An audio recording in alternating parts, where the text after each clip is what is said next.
सत्यभामा सौराष्ट्र के महान यादव वंशज राजा सत्राजित की पुत्री थीं। सत्राजित को सूर्यदेव का विशेष वरदान प्राप्त था और उनके पास स्यमंतक मणि नामक दिव्य रत्न था, जो प्रतिदिन 8 मन सोना उत्पन्न करता था। सत्यभामा रूप, गुण और शौर्य में अद्वितीय थीं। उनका सौंदर्य अपूर्व था और उनके मन में श्रीकृष्ण के प्रति गहरा आकर्षण था। परंतु श्रीकृष्ण और सत्यभामा का विवाह एक साधारण घटना नहीं थी। यह विवाह कई अद्भुत घटनाओं और कठिनाइयों के पश्चात हुआ। यह कथा इस विवाह की अद्भुत यात्रा का वर्णन करती है।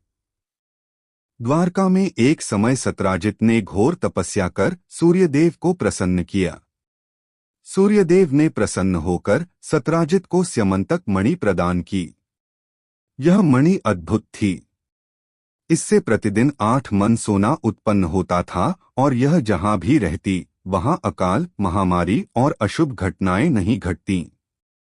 जब सत्राजित यह मणि लेकर द्वारका लौटा तो मणि का तेज इतना प्रखर था कि लोग उसे सूर्यदेव का ही अवतार समझ बैठे। सत्राजित ने मणि को अपने महल में स्थापित कर दिया और इसके फलस्वरूप उसका राज्य सोने से भर गया। श्रीकृष्ण ने सत्राजित को सलाह दी, सत्राजित, यह मणि द्वारका की संपत्ति है। इसे सार्वजनिक हित में राजा उग्रसेन को सौंप देना चाहिए ताकि यह सभी के कल्याण के लिए उपयोग हो सके। लेकिन सत्राजित को अपने धन पर अभिमान था।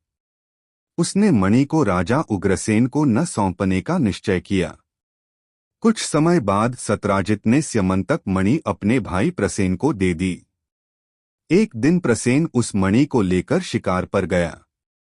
दुर्भाग्यवश जंगल में शिकार खेलते समय सिंह ने प्रसेन को मार डाला और मणि लेकर चला गया। इसके बाद वह सिंह जांबवान की गुफा में चला गया, जहां जांबवान ने सिंह को मारकर स्यमंतक मणि को ले लिया।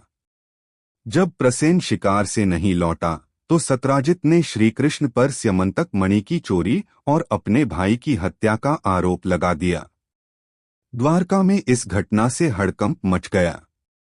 श्रीकृष्ण ने अपने ऊपर लगे इस झूठे आरोप को सहन नहीं किया और उन्होंने स्वयं इस रहस्य को सुलझाने का निश्चय किया।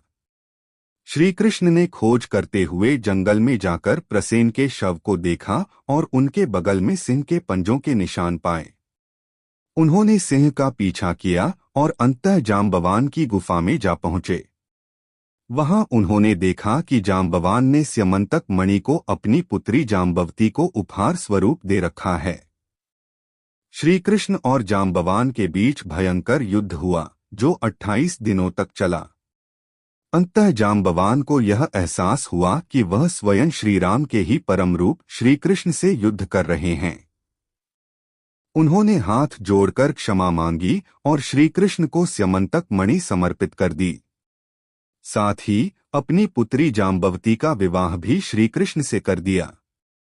जब श्रीकृष्ण स्यमंतक मणि को लेकर द्वारका लौटे तो सत्राजित को अपनी गलती का एहसास हुआ।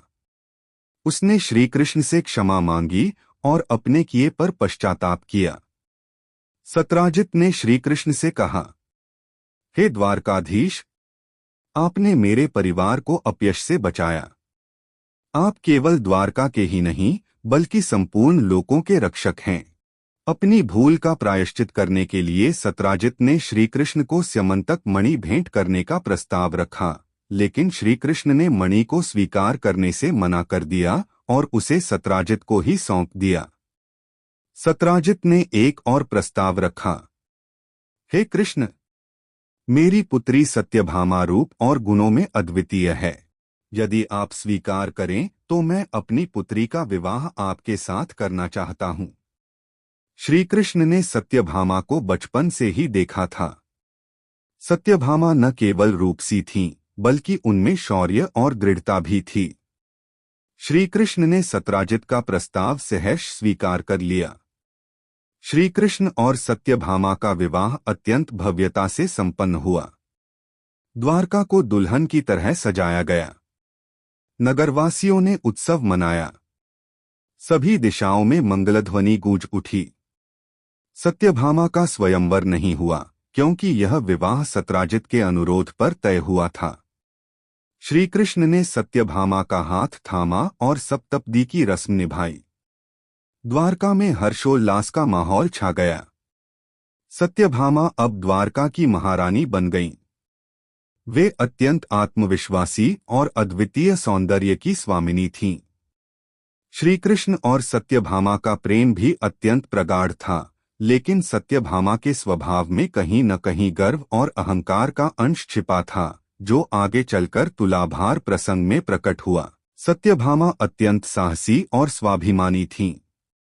उन्होंने कभी भी अन्य रानियों से पीछे हटना नहीं सीखा था, लेकिन वे कृष्ण के प्रति असीम प्रेम रखती थीं और अपने पति की रक्षा के लिए किसी भी हद तक जा सकती थीं। सत्यभामा ने एक बार नरकासुर वध में श्री कृष्ण का साथ दिया और युद्ध में असाधारण पराक्रम दिखाया। उन्होंने युद्धभूमि में स्वयं धनुष उठाकर कई राक्षसों का संहार किया और श्री कृष्ण को विजय प्राप्त करने में सहायता की।